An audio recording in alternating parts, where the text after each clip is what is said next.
What's up, guys? Doug Polk here, and welcome back to another episode of Poker Hands. Today we're going to be taking a look at a huge pot from the $1 Million cash game back in the full tilt poker days, and it's between Phil Ivey and Patrik Antonius.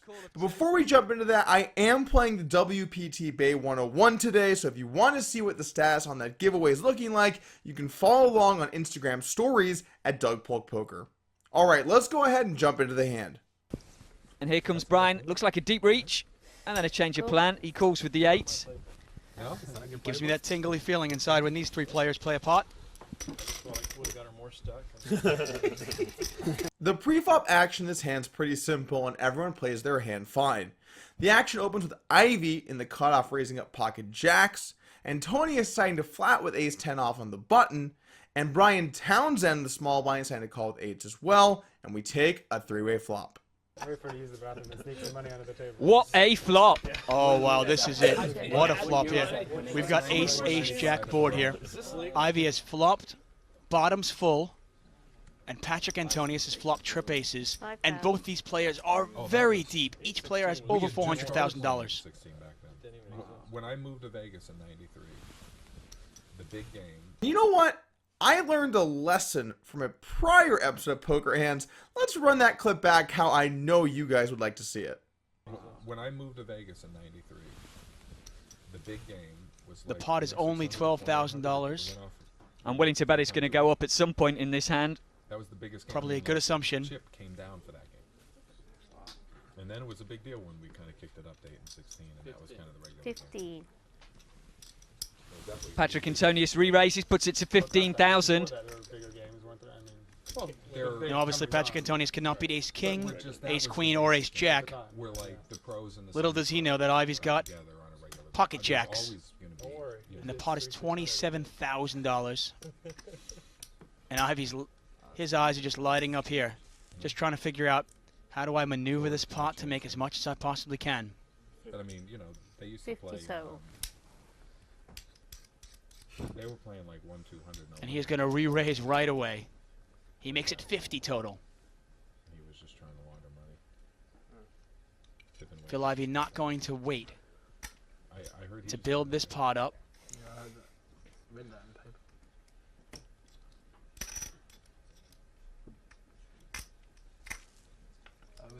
Patrik Antonius does have some outs here.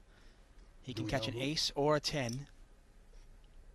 And he is going to call this. The flop comes ace-ace-jack with 2 clubs. Ivey kicks off the action by betting $5,000, which is a little on the big side on a board that's very static like ace-ace-jack, but it's still a fine play. Now Antonius on the button decides to raise up ace-10, and while it can be okay to mix that into your game, in general I lean towards calling. Usually pre-flop on the button facing a cutoff open, you're going to be 3-betting with hands like ace-king or ace-queen or ace-jack suited or maybe even ace-jack off, so you're not going to have too many of the strong trips relative to the cutoff open. So I'd prefer to play more of my hands as a call and look to play some later streets. He does decide to raise it up to 15,000, which again is okay. He could mix in some flush draws, he could mix in some straight draws. All in all, I'm still on board. Now Brian Townsend has an easy fold with 8s, and the action's back over to Phil Ivey. Now, I think that both call and re-raise have merit here, but if you're going to pick a hand to start to re-raise, jacks makes a ton of sense. If you had a hand like ace-king or ace-jack, those would be worse candidates, because in those situations, you block a ton of good hands your opponent can have.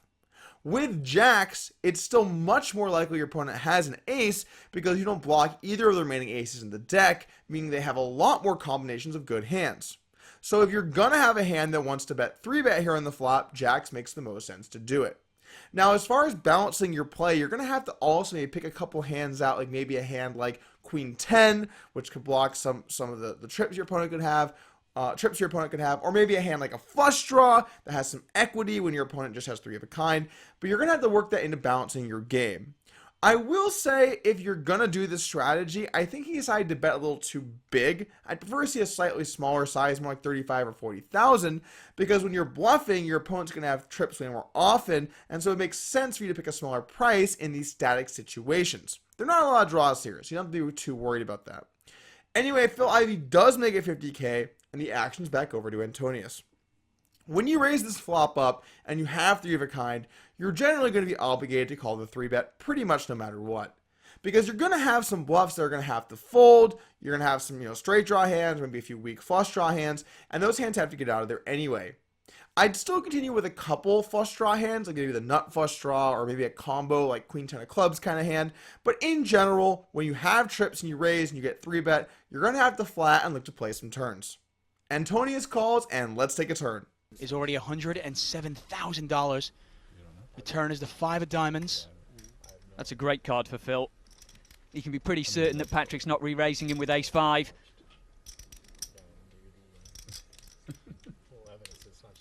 Although, if you remember correctly, Antonius did win a huge pot with ace-4 against Phil Ivey earlier.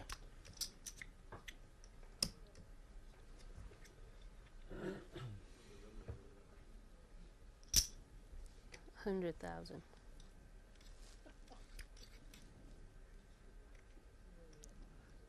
And this is a huge bet here. Phil Ivey is making a $100,000 bet. Those are $25,000 chips. The pot is $207,000, $100,000 to Antonius, and this is the exact reason Ivey rebought.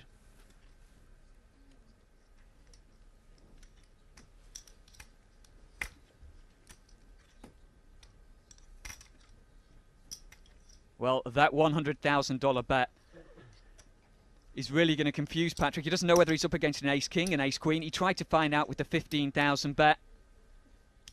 Cool. And look at this, Patrik Antonius is going to call.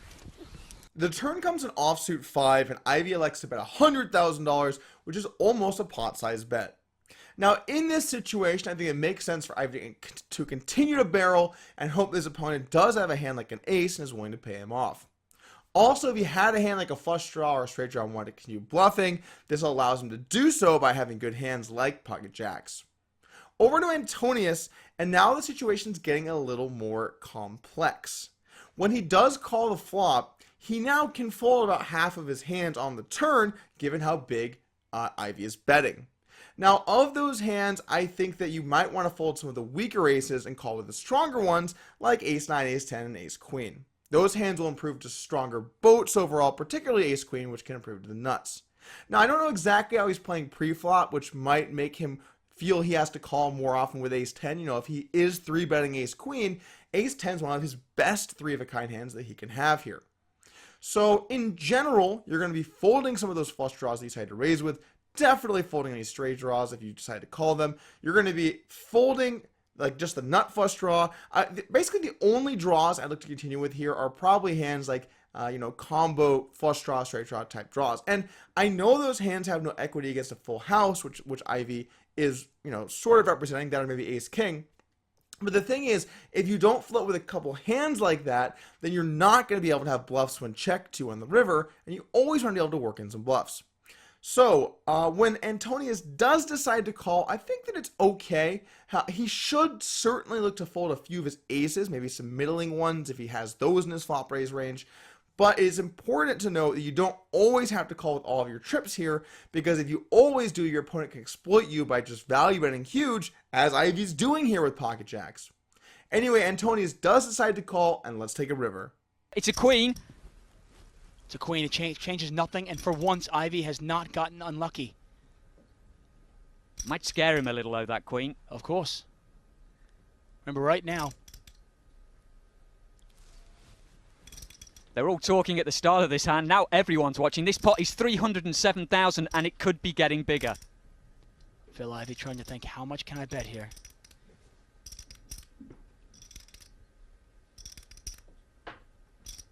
This is an enormous pot.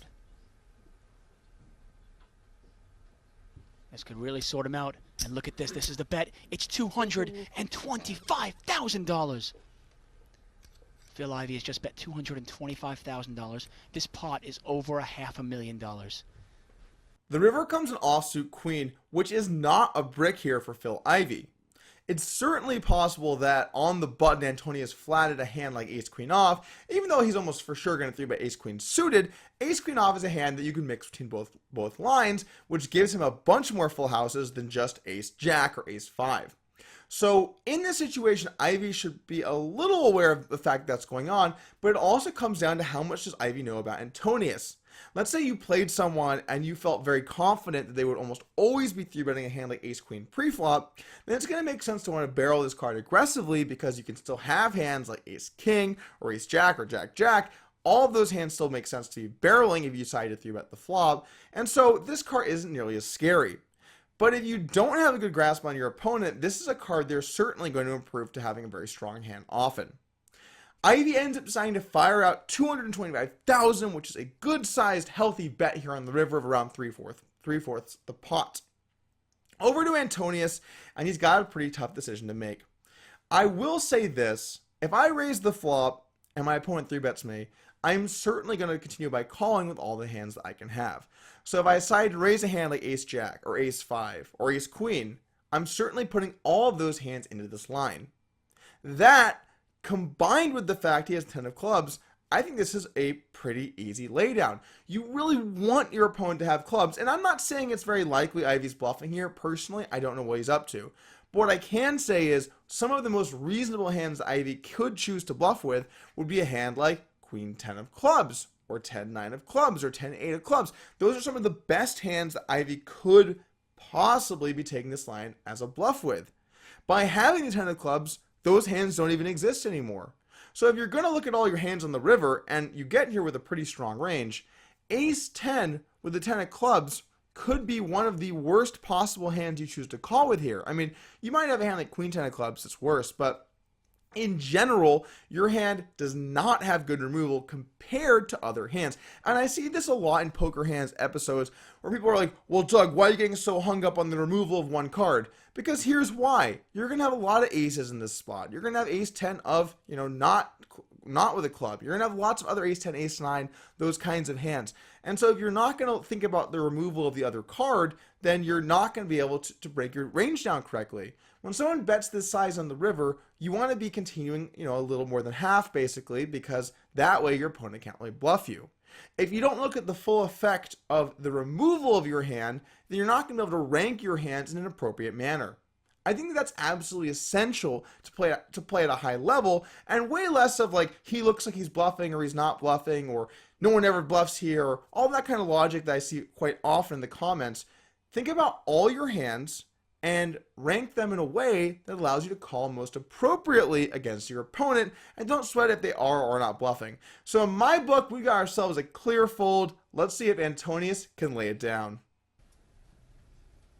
This pot is over $500,000. Let's come back to play with the chips.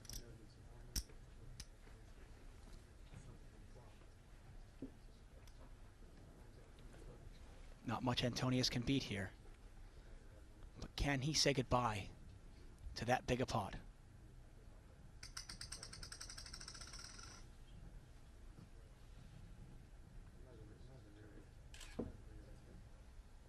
You can just feel the tension in the room.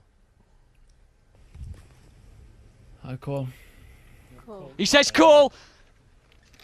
This is a monster, and it is the hand that Phil Ivey has been waiting for. $807,000 pot. Incredible. Absolutely unbelievable. Oh, that's how you beat Antonius. Why didn't someone just let me know? Thank you for joining me for today's episode of Poker Hands, and if you've not entered in that Facebook free roll, head over to Doug Poke Poker and enter to win 10% of my action in today's WPT Bay 101 tournament.